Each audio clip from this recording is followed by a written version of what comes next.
Olá a todos, está começando agora o programa Na Fronteira do Conhecimento, com pautas sobre ciência, aquela ciência que nos cerca a todo momento e em todo lado e que você não dá por ela.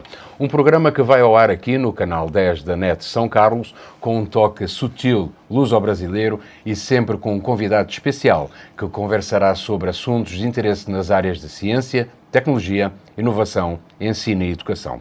Por isso, sinta-se à vontade e fique connosco na próxima meia hora. O nosso convidado de hoje é o professor Fernando Paiva, docente e pesquisador da Universidade de São Paulo, do Grupo de Ressonância Magnética do Instituto de Física de São Carlos. A primeira pauta de hoje é sobre um artigo científico no qual Fernando Paiva é coautor, publicado no site PLOS ONE em 2014 e onde é proposto o uso de imagens por ressonância magnética como um novo método para analisar a esteatose hepática. Professor Fernando Paiva, muito obrigado por estar connosco. Vamos então conversar sobre a esteatose hepática. Primeiro que tudo, vamos tentar saber o que é essa doença, que em linhas gerais nós sabemos que se trata de um acúmulo de gordura no fígado e que pode trazer consequências bem graves, não é, professor? É isso mesmo, Rui. Olá a todos. Esteatose hepática é uma doença que se caracteriza por um acúmulo acima do normal de células gordurosas no fígado. Tá? E basicamente a gente divide esteatose hepática em dois tipos. Um tipo associado ao consumo excessivo de álcool e o outro tipo é esteatose hepática não alcoólica, em que não tem uma associação direta com o consumo excessivo de álcool. E como assim? Como é que não tem associação? Como é que aparece essa doença se não há associação alcoólica? Então, existem outras doenças que estão associadas ao desenvolvimento desse acúmulo anormal de células no fígado. Um exemplo disso são os pacientes com diabetes. Os dados mostram que a gente tem uma incidência grande de evolução de pacientes de diabetes para condição de pacientes com esteatose hepática. Essa é uma das condições. Sobrepeso é outra, sedentarismo. Existem alguns resultados que correlacionam determinadas cirurgias associadas à redução de peso com acúmulo de gordura. Em alguns casos bastante menos comuns, pessoas que não têm sobrepeso, pessoas que não têm histórico de diabetes, ainda assim desenvolvem esse tipo de doença. Então, a origem exata ainda não é totalmente conhecida, mas se sabe que há predisposição. Há predisposição e em diferentes condições, não só associado ao consumo de álcool. Fernando, quais são os métodos disponíveis nesse momento para analisar essa doença e qual é a diferença entre esses métodos? E a análise por imagem de ressonância magnética, sabemos que é um deles, mas dentro das análises disponíveis, quais são as outras, para além da imagem por ressonância?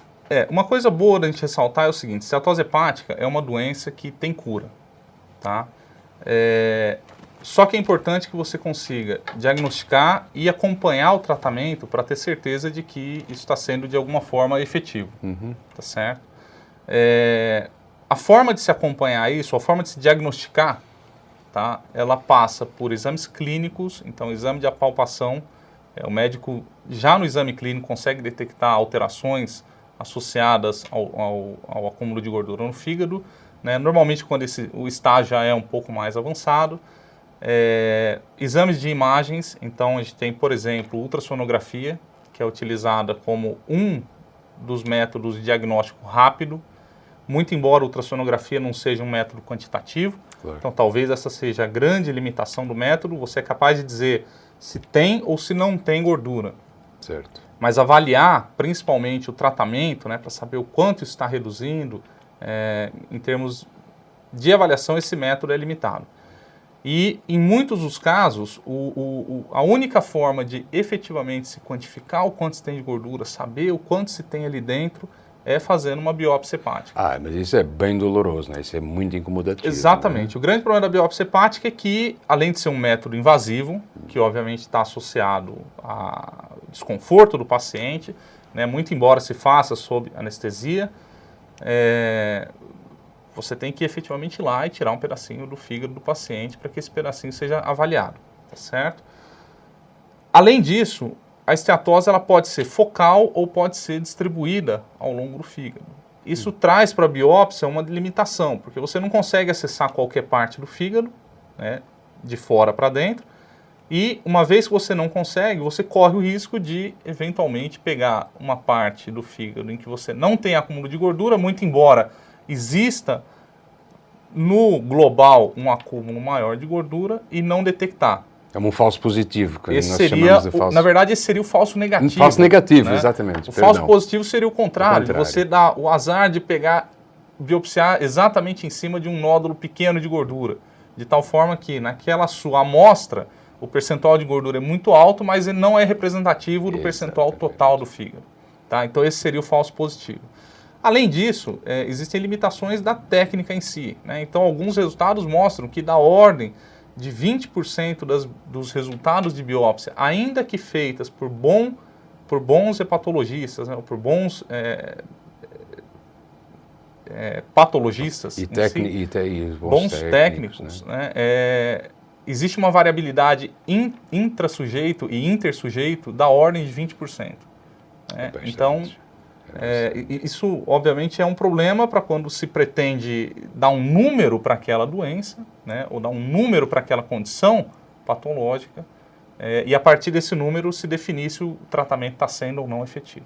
É então que aparecem então as imagens por ressonância magnética que fazem aí uma separação de águas, não é? Exatamente. Na verdade, a imagem por ressonância magnética tem a grande vantagem de ser um método completamente não invasivo, né? Então, é um método em que o paciente pode ir lá, fazer o exame e o resultado vai ser dado, e nada além do resultado, né, se acumula no paciente, não tem nenhum tipo de contraindicação.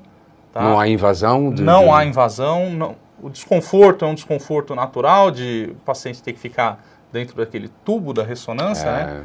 Mas o exame normalmente é um exame rápido, né, em torno de 20 a 30 minutos, e usando técnicas como ressonância magnética, a gente é capaz de detectar sinais que são diferentes, provenientes da água e provenientes da gordura. Certo. Então eu trouxe aqui um gráfico que mostra esse pico aqui, né, esse aqui é um dado de espectroscopia por ressonância magnética, certo, em que mostra esse pico aqui em torno de 4,7 partes por milhão, né, como sendo representativo da água. Tá? E a gordura ela aparece aqui, ó, o pico principal da gordura aparece aqui mais ou menos em 1,4 partes por milhão. Então o que dá para ver é que a gente consegue distinguir bem entre o que é água num determinado tecido do que é gordura nesse mesmo tecido. Exato. Além dessa diferença, né, eles se comportam ao longo do tempo, esse sinal evolui ao longo do tempo de forma distinta. Né? Então aqui em cima mostrando a evolução temporal do sinal da água e a evolução temporal do sinal da gordura. Esses dados foram medidos no fígado de um paciente que tem um percentual de gordura da ordem de 25%. Tá? O que acontece aqui é que a gente consegue explorar essas duas características. Então, o fato dos dois picos aparecerem no eixo de frequências, em posições distintas, e além disso, o fato dele evoluir temporalmente de forma diferente, a gente é capaz de, com segurança, determinar o quanto se tem de água, o quanto se tem de gordura e qual é a relação entre eles no fígado de um determinado paciente. Isso através da espectrografia. Da espectroscopia. Perdão, da espectroscopia, isso. Né?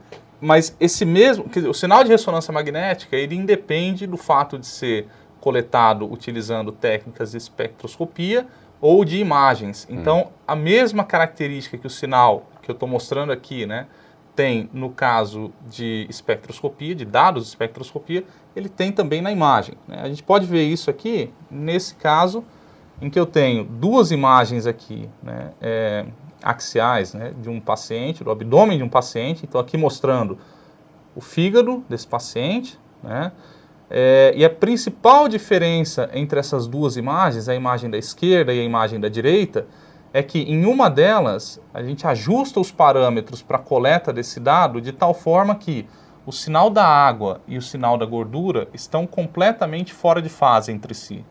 Tá? Então aqui né, usando um modelo bastante simplificado do fígado, né, como sendo composto de água e gordura, aqui eu poderia dizer que o sinal resultante é proporcional à diferença entre o sinal da água e o sinal da gordura. Já nesse caso aqui, na imagem da direita, né, os parâmetros são ajustados de tal forma que o resultado que eu tenho aqui, ou essa imagem que é gerada aqui, ela é proporcional ao sinal da água mais o sinal da gordura. Entendi. Tá? Obviamente, se eu manipulo essas duas imagens aqui da forma apropriada, eu consigo determinar o quanto eu tenho de água num determinado tecido e o quanto eu tenho de gordura e, principalmente, qual é a relação de concentrações entre água e gordura.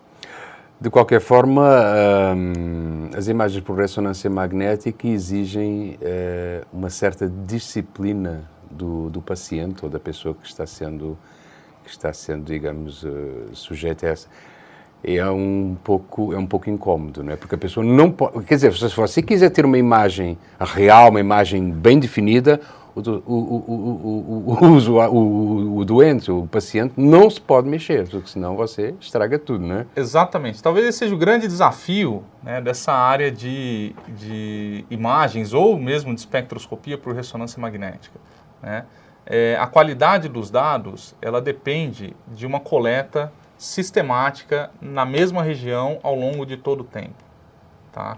Então isso, obviamente, quando se trata de estruturas como o cérebro, ou como a mão, ou como o pé, ou como partes do corpo que não tem um movimento intrínseco associado a ela, essas coisas são mais fáceis.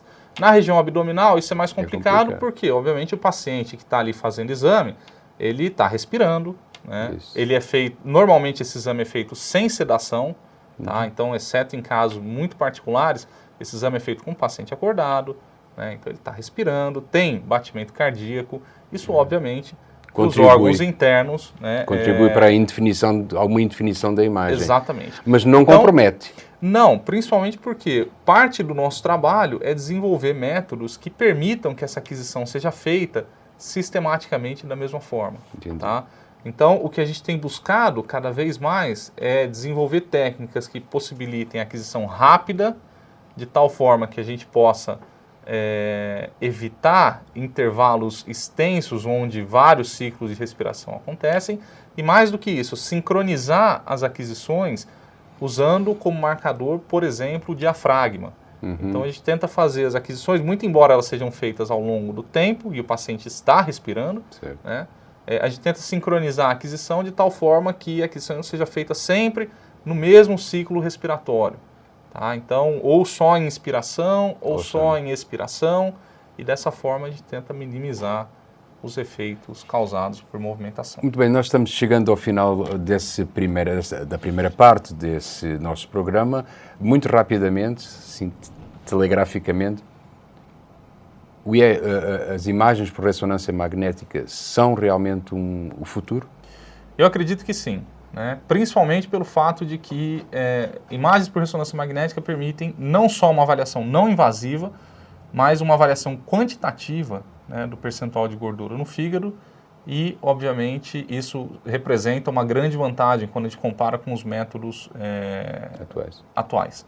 Né? Então, ainda se comparado com a própria espectroscopia por ressonância magnética, né, o fato de você ter imagens te permite que você gere um mapa global do fígado e faça uma análise muito mais acurada do estágio da doença. Muito bem, professor Fernando Paiva, vamos fazer aqui um breve intervalo, vamos voltar a conversar já sobre outro tema. A pauta deste primeiro bloco do programa de hoje está completa, voltaremos após um breve intervalo com o segundo e último bloco, que irá abordar um evento que já se tornou uma referência no Instituto de Física de São Carlos e na própria cidade. Falamos da Escola de Física Contemporânea, que anualmente se realiza no Instituto. Não perca, já a seguir.